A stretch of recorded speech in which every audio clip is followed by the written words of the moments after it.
Hello everyone. So the topic of discussion for today is customer perceived value.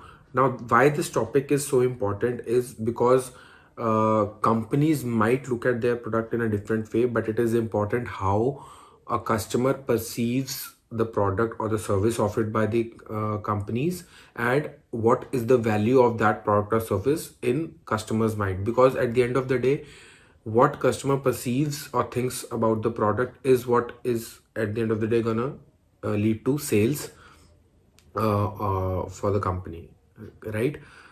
Companies also need to understand that the modern day customers are informed, they are educated, they know what are the alternatives to that particular product in the market, and they know how to check for what the company claims, right? So if the company claims XYZ are the product benefits, right?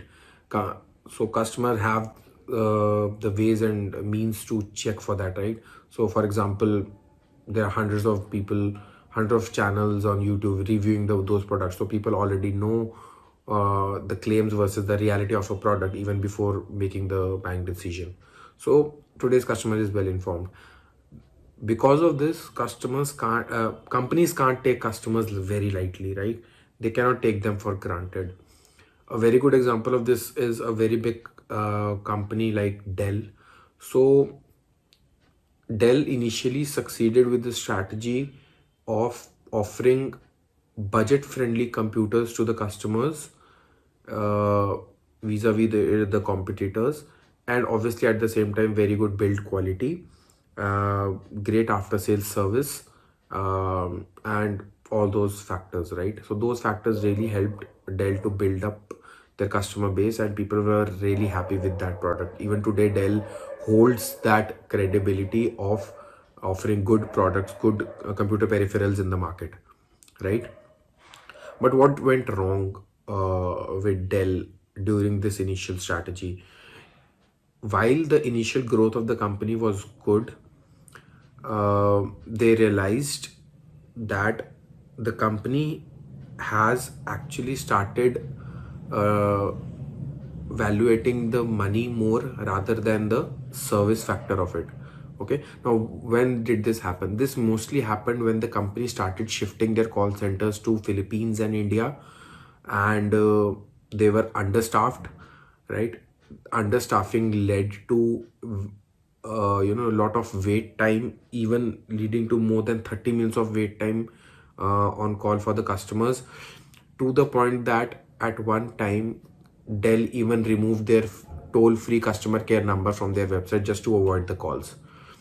Now, all this lead to such bad customer satisfaction that, to the point that that Dell had to admit it themselves that they were going for uh, costs and profits and money rather than going for the service and the products, right?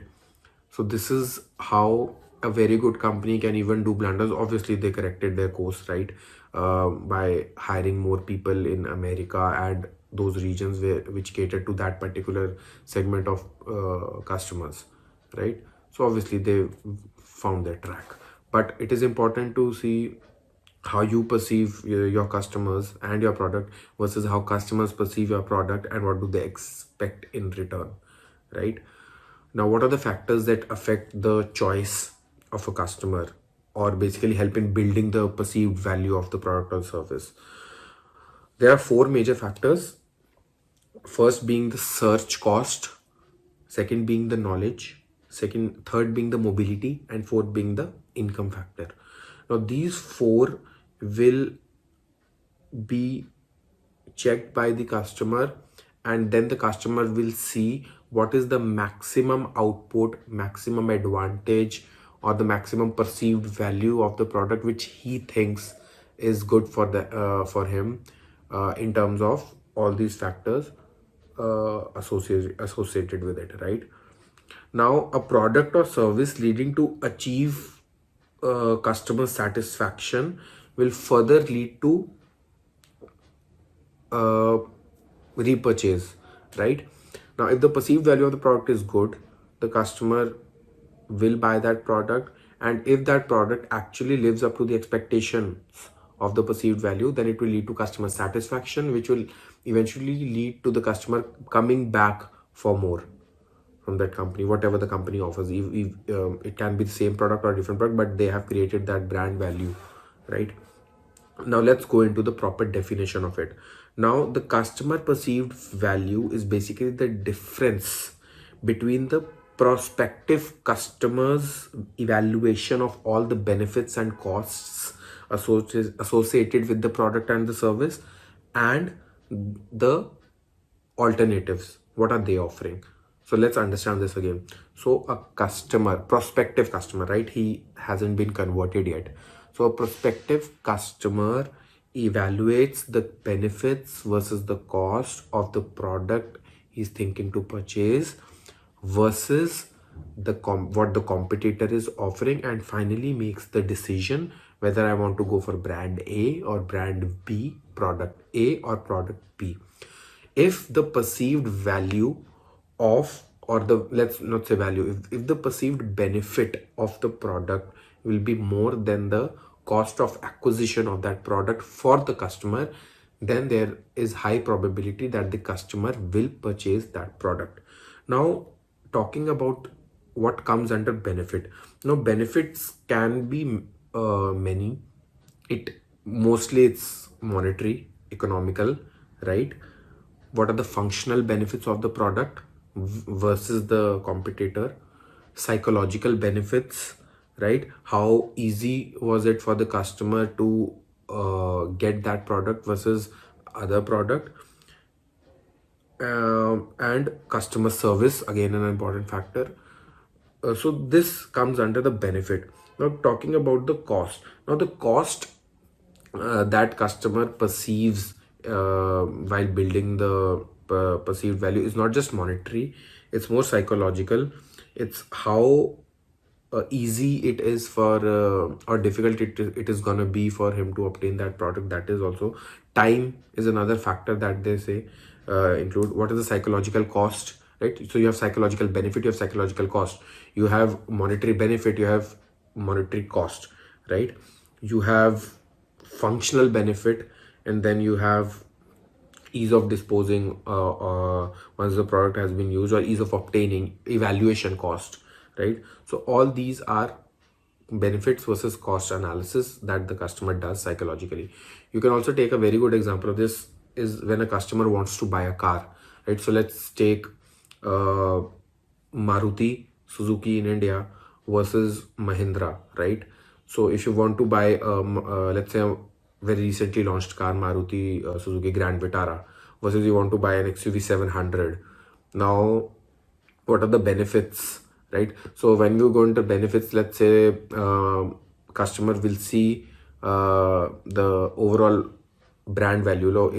So let's say he puts both brands equally important, right? So that negates, so that's not a factor considered to for buying. Let's say build quality, right? So build quality, Mahindra, right? Service, after sale service, Maruti, right? Newer product, Vitara. Powerful engine, better specifications, engine specifications, Mahindra, right? Waiting period, very less here, like 3-4 months for Grand Vitara, 2 years for XUV 700, might be a major factor, right? Let's say cost, again cheaper, costlier. Service cost, cheaper, costlier. So that is how they evaluate. Let's say after 10 years they want to, after say after 10, resale value, again an important factor. So resale value more or less, I don't know, same, but again what you will pay versus what you will get, the percentage, I think that matters. So we evaluate this on a daily basis. It's just that we need to realize that why company A is perceived to be better than company B, even though you don't agree. Maybe 5 people who are in front of you differ from you, but that's the beauty of it, right? Customers can perceive and then they purchase based on their own mindset, right? And that's the beauty of it. That's why there's competition in the market. That's why companies are fighting for it, because there's no one unanimous decision that goes in the market. What's good for you might not be good for the other one. What's good for him might not be good for you. And that is why you will buy product A, he will buy product B. That's why both products, both brands need to be in the market to have that competency, to have that competition, to have that price fight, to have better service and product, to offer better service and product to the customer. So all this actually affects other things also, right? So I hope you have understand how customer perceived value affects a lot of things, how it affects the purchase decision of the customer. We also had a look at the definition of it. So yeah, so overall this was the video. Going further, we will also discuss the customer lifetime value, how companies calculate the lifetime value of the customer, and how do they manage it, how do they create further brand loyalty and satisfaction among the customers. But this perceived value is really important topic that we needed to discuss before discussing all those things, right? Hope you have a very good day. Enjoy yourself. Please take care of yourself. Like, share, subscribe. Take care. Bye.